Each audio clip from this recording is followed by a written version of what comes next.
The Hakka people originally came from the Yellow River area of mainland China thousands of years ago.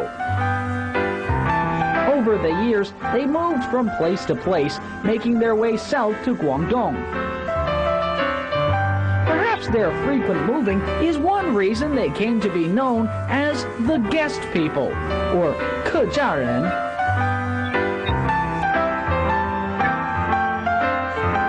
Hakkas first arrived in Taiwan about 400 to 500 years ago and settled in different parts of the island, especially in Hsinchu and Miaoli areas, and down south in Pingdong County.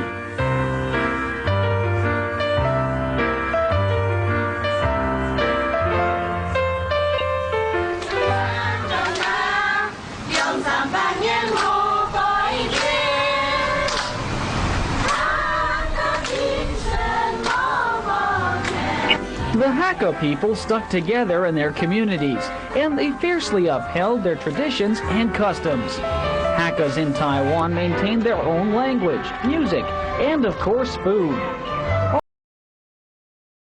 Is Meinong, and it holds out the lure of some Hakka culture.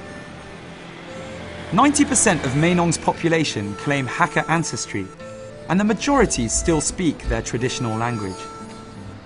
The Hakka are famous for their food, and also for being thrifty, hard-working, and living in close-knit communities where there's a strong sense of shared ancestry.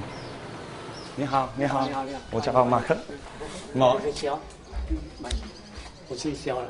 你是肖。Mr. Xiao. Oh, do you speak English? Yeah. A little, where are you from? Are you from Meinong or? Yeah, we are traditionally staying in Meinong. In Meinong. Father-in-law, they are staying here. Wow. We are younger. Usually younger, we go out and walking, you know. So I stay in the Air Force. Air Company. In the Air Force. Okay.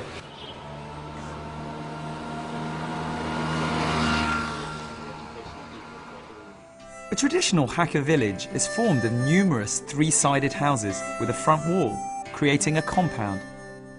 Each family compound will have an ancestral hall, come meeting hall. It's dedicated to worshipping the family's ancestors. These halls are a token of just how much tradition permeates everyday life here, and if anything, is a perfect exemplification of the importance that Hakka people place on the family, whether alive or dead.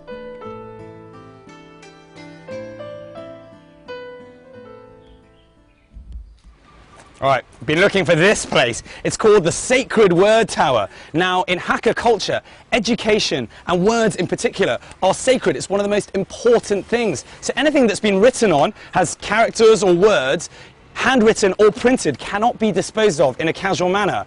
When in Rome, do like the Romans, so this is yesterday's schedule, don't need it. Dispose of it the Hakka style. There we go, disposing the Hakka way. And it's no wonder that Meinong claims to have the most graduates of any village in the whole of Taiwan. Education is key here. And it's not just in Meinong that there's this great respect for the written word and education in particular. It's of superlative importance to Hakka people the world over. They have a saying, not having a proper education is like having eyes but not being able to see.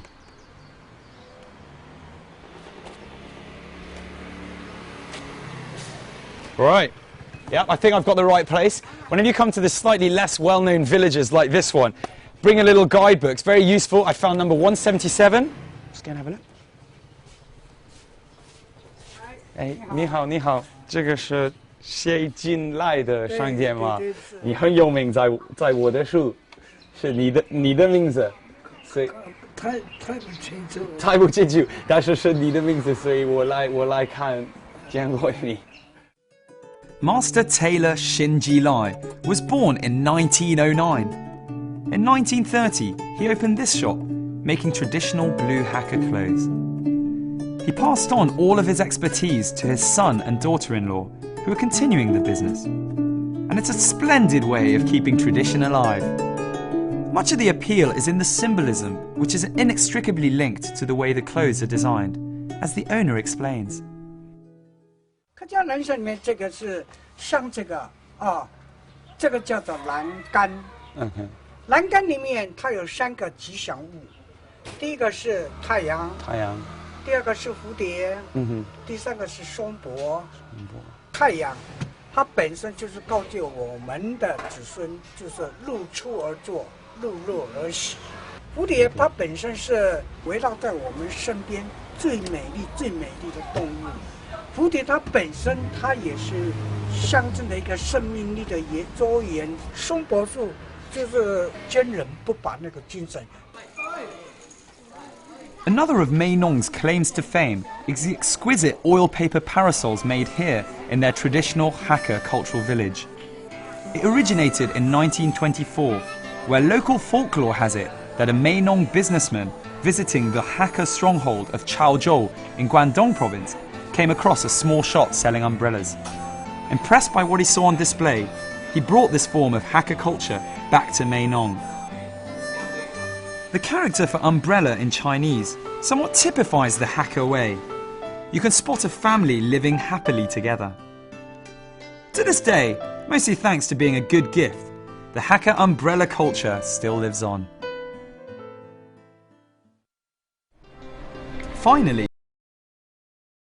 Hakka Delights, another Hakka specialty, Lei Cha, or pounded tea. But if you want to drink Lei Cha, you have to prepare it yourself first. Liu Nai is going to teach us how to make some Lei Cha.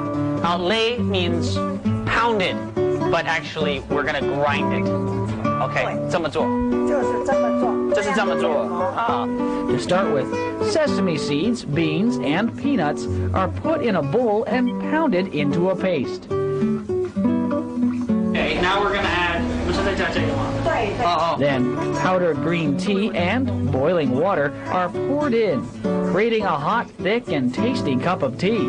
The result is a drink that is not only refreshing, but also invigorating. You see, the problem with TV is you can see it, right? And you can hear it. But you can't taste it, and you can't smell it. So I'm really lucky, and you're not. So you have to come here and try the food, you see?